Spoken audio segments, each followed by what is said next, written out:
Olá, seja muito bem-vinda, seja muito bem-vindo. Meu nome é Celso, sou professor de inglês, eu sou especialista em inglês para os vestibulares há mais de 10 anos com experiência em tipo de prova, seja da banca VUNESP, seja da banca FUVEST, seja para o Enem, seja para o Unicamp. Se tem inglês no vestibular, eu posso te ajudar. Eu estou aqui para fazer com você a resolução da prova da Unifesp de 2024, a prova aplicada em janeiro de 2024 para os ingressantes desse ano de 2024. É uma prova voltada, em sua maioria, para o pessoal da área da saúde, em especial para a turma de medicina. Eu vou resolver aqui 3 questões dessa prova com você.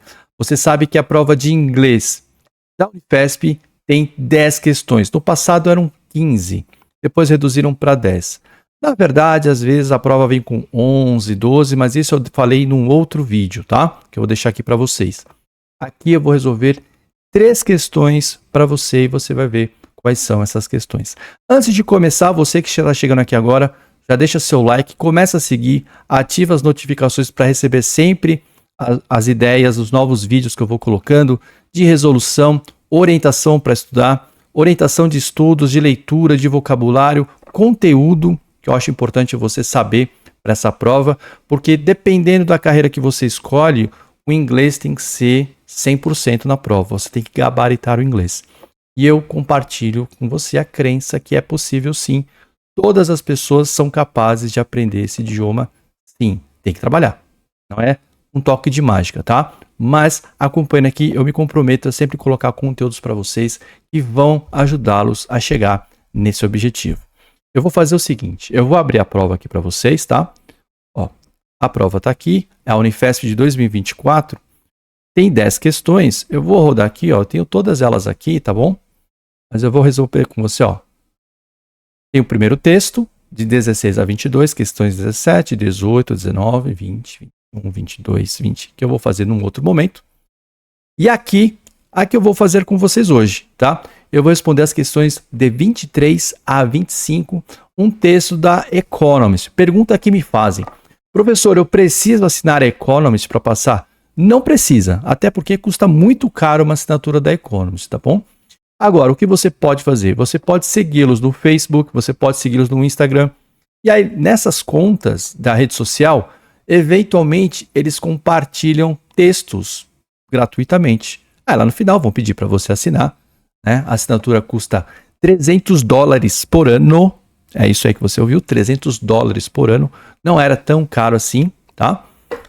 Só que aí você pode ler esses textos que eles oferecem. O melhor lugar é no Facebook. O Facebook é o melhor lugar para você ler, tá? Então você nem que abra uma continha no Facebook só para você ler texto. É de graça. Então você vai seguir o Economist, você vai seguir o New York Times, você vai seguir o Guardian. Pronto! Mas professor, na prova da Unicamp cai Scientific American. Olha, você vai dar conta de ler? Eu creio que não. Se você der conta de ler esses 3, um deles por semana, você já está fazendo muita coisa. Muita coisa do que você precisa. Então, tenha calma, tranquilidade, começa a me seguir, começa a acompanhar, que eu vou te ajudar nessa jornada. Hoje eu vou te mostrar como eu resolveria essa prova com você, dessas 3 questões do texto da Economist. Ó, vou fazer um comentário rápido, pessoal aqui, tá? Essa prova é de 2024, você está vendo esse texto, ele foi publicado, portanto, em junho de 2023. Eu trouxe esse texto para uma sala de aula. Eu apliquei esse texto na minha prova, numa das minhas aulas. Hoje, professor, você tem contato na banca da VUNESP? Não. Eu tenho experiência com as provas, tá? Então, eu conheço as bancas já sei mais ou menos como elas pensam, eu sei as mesmas referências que eles têm, eu sei de onde vem, porque estudamos as mesmas coisas. A banca da VUNESP gosta de seguir o padrão das provas de Cambridge, de proficiência e de nivelamento.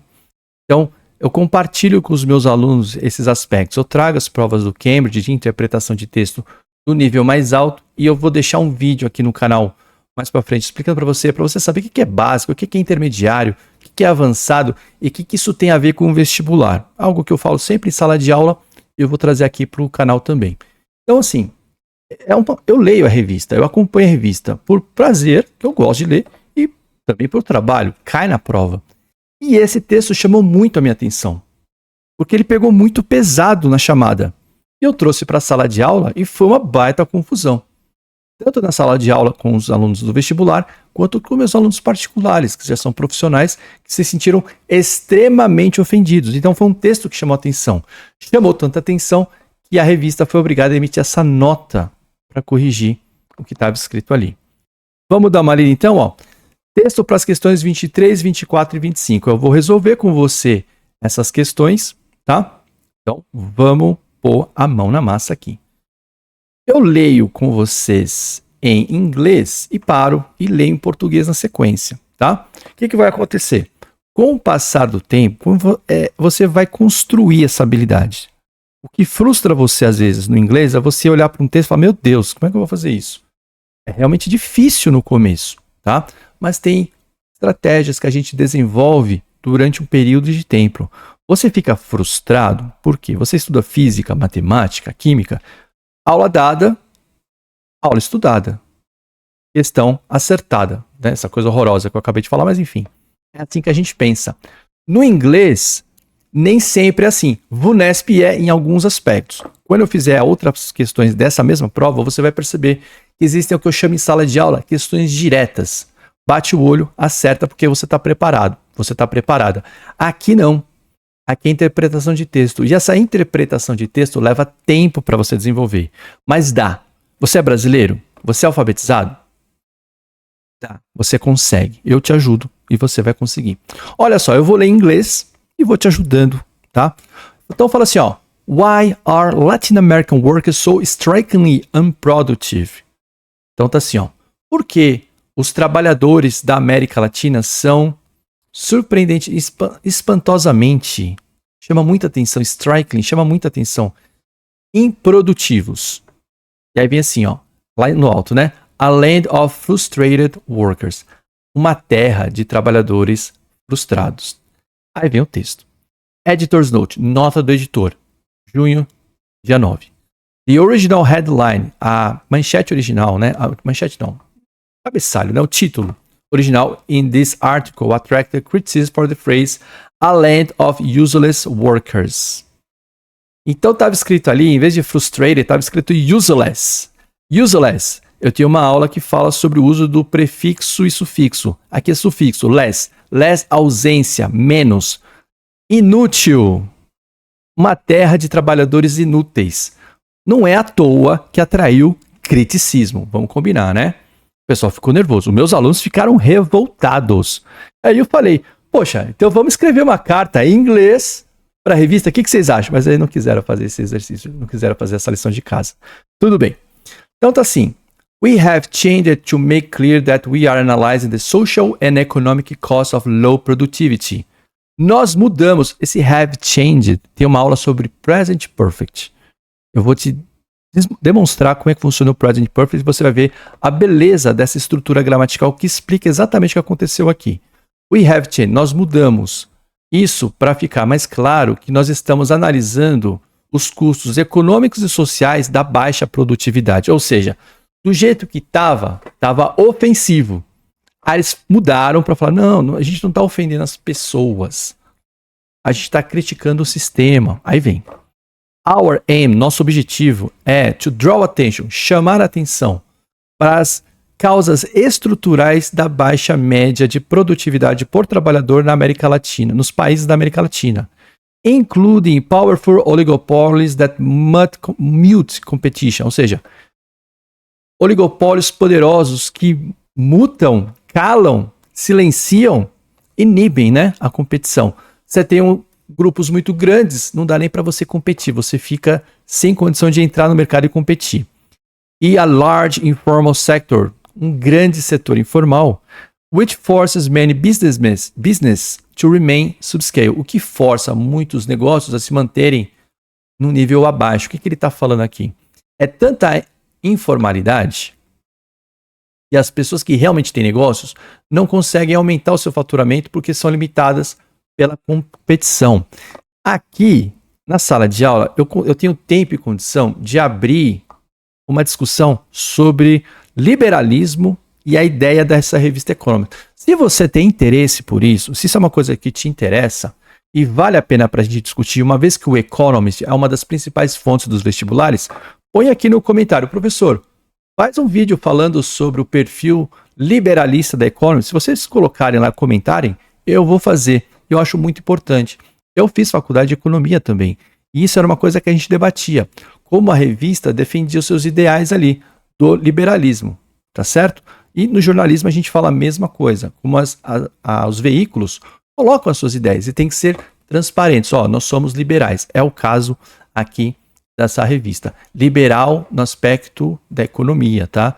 Como ver, não que não seja liberal nos costumes, mas eles têm uma visão liberal da economia. O que é liberal? Livre concorrência, pouca interferência do mercado, pouca interferência pouca interferência do Estado. Essa é uma visão da revista, e isso está presente aqui. Então está falando o seguinte, que os grandes oligopólios atrapalham a competição e que a informalidade atrapalha quem quer fazer o seu negócio. As the article makes clear, conforme o artigo deixa claro, all of this is beyond the control of individual Latin Americans. Tudo isso está além do controle dos indivíduos latino-americanos. A culpa não é sua, pessoa. A culpa é do sistema, é isso que eles estão falando. Whose living standards have suffered? Os seus padrões de vida estão sofrendo. A gente está sofrendo, é isso que ele está falando. We end with a call for better policy making. A gente termina, na verdade, chamando, clamando, orientando para uma melhor política, uma melhor maneira de conduzir o país, colocando o ponto de vista deles. Vocês viram como dá para entender? Claro, professor, você me ajudou a entender, a desmistificar algumas palavras, você traduziu algumas palavras para mim, porque eu já tenho esse treino e para mim ficou fácil. Só que a gente tem que trabalhar de uma maneira que isso vai ficar fácil para você também. Não tem segredo, não tem mágica, tem prática. Tem gente que gosta de usar um caderninho, escrever as palavras. Tem gente que gosta de usar o Anki Droid. Mas não adianta nada fazer caderninho, não adianta nada instalar o Anki Droid e não fazer as leituras. Porque é a leitura recorrente que vai produzir isso para você. Você vai notar que você melhorou as suas notas em português lendo. Você não percebe isso, talvez, mas foi lendo que você melhorou. E as leituras são interessantes. No inglês é a mesma coisa. Você vai ler os textos, vai perceber o prazer da leitura, vai ver o quão interessantes são os textos. Isso vai incrementar o seu vocabulário. No começo, eu vou ter que te ajudar a perder esse medo. E eu vou te mostrar como é que você perde o medo. Então, eu me comprometo aqui nesse canal que está começando a colocar esses vídeos para você de leitura de texto, de vocabulário e desvendando essas palavras, tá certo? Lido o texto, vamos fazer as questões. Ah, claro, normalmente a gente não faz assim, tá? Normalmente a gente faz assim, ó. Questão 23. A nota publicada pelo editor da Economist tem a intenção de quê? Eu já li o texto, mas não seria essa a primeira que eu faria. Talvez eu fizesse essa primeiro. A chamada original que consta da nota do editor, uma terra de useless workers, foi criticada por o termo useless, inútil. Como é que é inútil? Pejorativo, né? Você conhece o vocabulário, você conhece a estrutura da língua, você se apaixonou por ela, você mergulhou nessa língua, você viu como ela funciona, que ela não é uma coisa assim do outro mundo. Tira isso da sua cabeça. O inglês é uma coisa só para quem tem dinheiro e status. Esquece isso.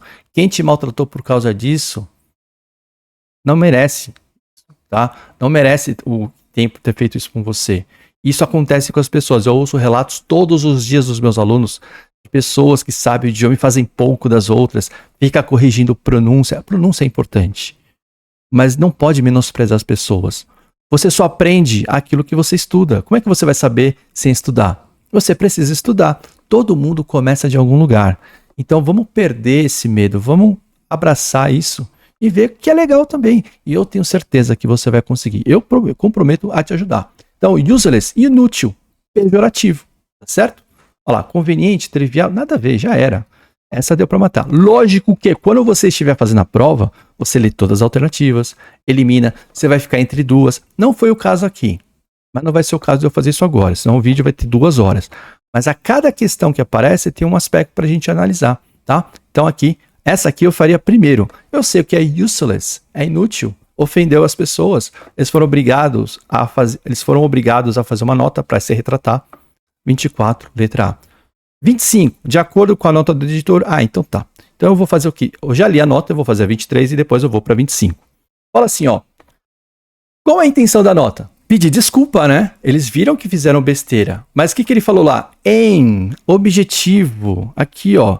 Nosso objetivo é chamar a atenção das causas estruturais da baixa média de produtividade do trabalho dos países latino-americanos. Chamar a atenção para a baixa produtividade. Culpa da estrutura. Então, onde é que eu vou achar isso aqui, ó? Mudou a chamada do artigo porque era inadequado e ofensivo. Né? Eu achei inadequado e ofensivo.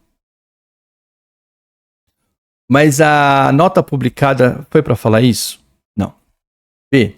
Aponta que os leitores podem não entender completamente o mercado de trabalho da América Latina. Não é isso que a gente leu. Letra C. Explica a razão por que a alteração foi feita e o objetivo do artigo. A mesma palavra que está aqui é a mesma palavra que está no texto. O objetivo, a intenção era essa. Eles não. Eu sei que você deve ter pensado, pô, mas eles mudaram porque é inadequada e ofensiva. Eles não falaram em nenhum momento isso. Eles não passaram o recibo. Eles só falaram que acho que não ficou muito claro. Entendeu? Vocês repararam que em nenhum momento eles pediram desculpas? Eu falei que eu falei pra você agora. Pedi desculpa, mas em nenhum momento no texto ele pediu desculpa. O que ele falou? O nosso objetivo é chamar a atenção para as causas estruturais e propor melhores políticas. Explicar a razão por que mudaram e qual é o objetivo do texto. Alternativa C. Isso leva para a gente o seguinte, normalmente na prova, a questão correta não é o que a gente entende, o que a gente acha. É o que está no texto. Nós percebemos que a letra A seria a correta porque os caras foram muito infelizes na escolha das palavras. Foram realmente, vamos dizer assim, eu não posso falar outros termos, mas assim, eles menosprezaram a América Latina. E as pessoas fazem isso lá, fazem isso, tá? Mas aqui que eles fizeram? Tentaram fazer de conta que a gente não percebeu. Eles não fazem ideia que nós estamos discutindo o texto deles nesse nível. Eles não fazem ideia disso. E a gente sabe que eles não sabem que eles são discriminatórios em relação a gente. Certo? Letra D. Mostra que os trabalhadores na América Latina são lentos e não se preocupam com a produtividade. Isso é verdade. A gente sabe de casos assim. Mas isso não está no texto. Letra E. Compara os trabalhadores da América Latina com os padrões americanos e europeus. Ele não faz isso. Na cabeça dele ele faz isso. Mas no texto não está isso. No texto ele culpa a maneira como a política é feita aqui e a estrutura. Certo? 23, letra C. Vamos para a última. A última é 25. De acordo com a nota do editor, uma das causas estruturais... a gente viu, né? Qual que é a causa estrutural? Informalidade e oligopólio. Eu tenho que achar isso aqui, ó. Informalidade e oligopólio. Onde é que eu vou achar? Ó? Setor informal, que acaba dificultando o avanço das empresas. Eles consideram a informalidade um problema. Na visão deles, você pode discordar. Mas lembra que eu falei sobre liberalismo? Na visão deles, isso atrapalha. Letra B. A exploração da mão de obra barata pelos oligopólios poderosos. A gente sabe que isso acontece. Mas não está no texto isso.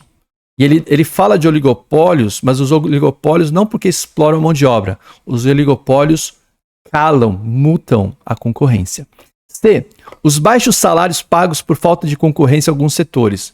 Não falou de baixos salários. Letra D. Falta de investimento em qualificação e modernização por parte dos oligopólios. Talvez isso seja verdade, mas isso não está no texto. Letra E. A ineficácia do mercado de trabalho ao tentar atender os padrões internacionais. Isso não foi mencionado no texto. Portanto, 25, letra A. Sendo assim, turma, o que acontece? O que a gente percebeu na resolução dessas três questões da prova da Unifesp? Que dava para acertar as três. O que você viu? Se eu domino vocabulário, eu consigo selecionar as questões de resolução rápida e direta. Primeira coisa. Segundo, na hora da prova, não importa o que eu acho, importa o que está no texto. E se eu seguir a regra de escolher a alternativa que eu posso confirmar pelo texto, eu acerto a questão. A resposta correta, banca VUNESP, vai ser sempre aquela que está no texto. Aquilo que você pode olhar para a alternativa e falar, isso está no texto? Tá. Aquilo que é verdade, muitas vezes é verdade o que a gente viu, mas não está no texto, é a questão errada. E a banca sabe disso. E a banca elabora questões assim, realmente para discriminar os alunos que sabem ler o texto daqueles que vão para a prova, vamos ver o que vai dar. Aí não vai dar, certo?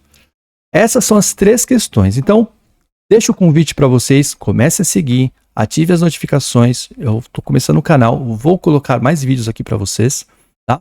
E se tem algum aspecto que você viu aqui na correção e gostaria de ver estendido, explicado, eu vou colocar, tá certo? Esse é o primeiro de muitos. Até mais, tchau, tchau.